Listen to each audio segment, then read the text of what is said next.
Pour la deuxième année consécutive, l'association Qui nous aime, nous suive organisait une marche des fiertés. Rassemblement le parvis de la gare de Clisson. Il y a un an, le 30 septembre 2023, l'association Qui nous aime, nous suive organisait la première marche des fiertés du vignoble nantais. Nous étions près de 600 personnes à défiler dans les rues de Clisson. Depuis sa création, notre jeune association s'est fait une place dans le vignoble nantais, notamment avec l'organisation de soirées conviviales dans les bars, les parcs et les fermes du vignoble, et d'un week-end queer à la plage en juin dernier, mais aussi de rassemblements revendicatifs à Clisson. Le 8 mars pour défendre les droits de toutes les femmes, cis et transgenres. Le 1er mai pour défendre les droits de toutes les travailleuses et de tous les travailleurs. Et le 15 juin pour lutter contre la montée de l'extrême droite.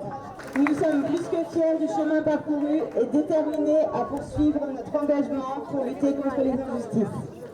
Non, nous ne sommes pas en marche. Nous ne sommes pas un troupeau, soumis au bruit des bottes, aux injonctions de réarmement démographique ou de service universel.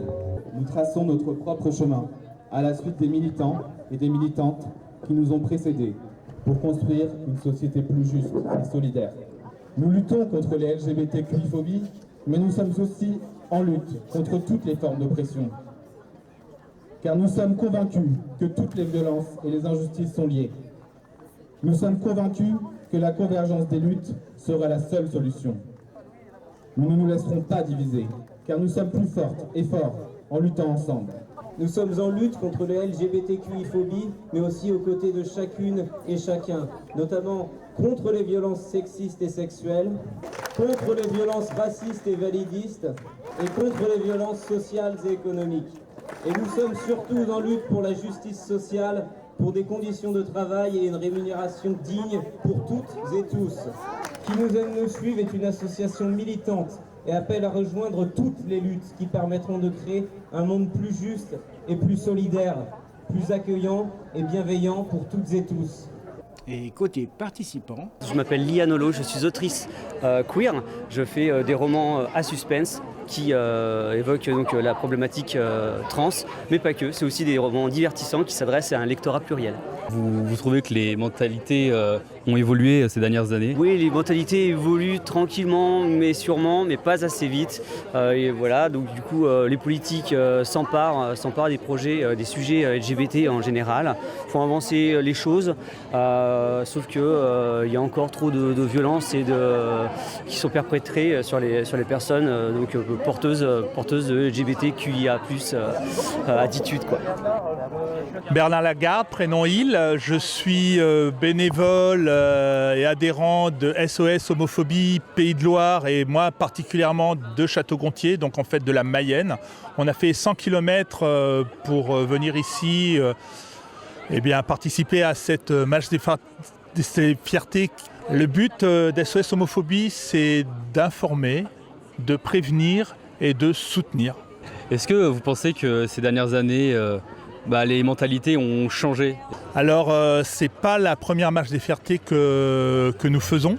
Et cette année précisément, on a subi des insultes et des remarques homophobes lors d'une précédente marche. Donc, alors pas à Clisson, on en a eu à Laval cette année, où on s'est fait insulter à plusieurs reprises.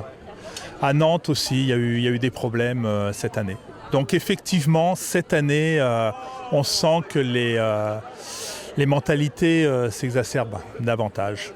Il est possible, parce que ça a évolué et dans le bon sens, on va dire, mais comme tout ce qui évolue, il y a toujours le mouvement inverse. Donc il faut toujours continuer à avancer, à pousser, il faut continuer la lutte en quelque sorte, toujours, parce que rien n'est acquis. Et c'est ce que je crains, c'est que malheureusement, avec ce qu'on voit aujourd'hui, que peut-être que demain, ou dans des jours à venir, on n'ait plus le droit, on ne puisse plus se réunir comme ça, officiellement, dehors, manifester sa joie, et que les braves gendarmes qui sont là amicalement aujourd'hui, on ne sait jamais qu'ils aient des ordres contraires un jour. Je trouve que cette année, il y a moins Il y a moins de personnes, il y a moins de, de spontanéité qu'il y a eu l'année dernière. Cela dit, ça reste toujours convivial. Moi, je trouve que c'est très bien de faire rencontrer des gens de tous âges, des gens qui sont différents. On est tous différents les uns les autres. Donc, c'est ça, cultiver la différence. Et ça, c'est bien.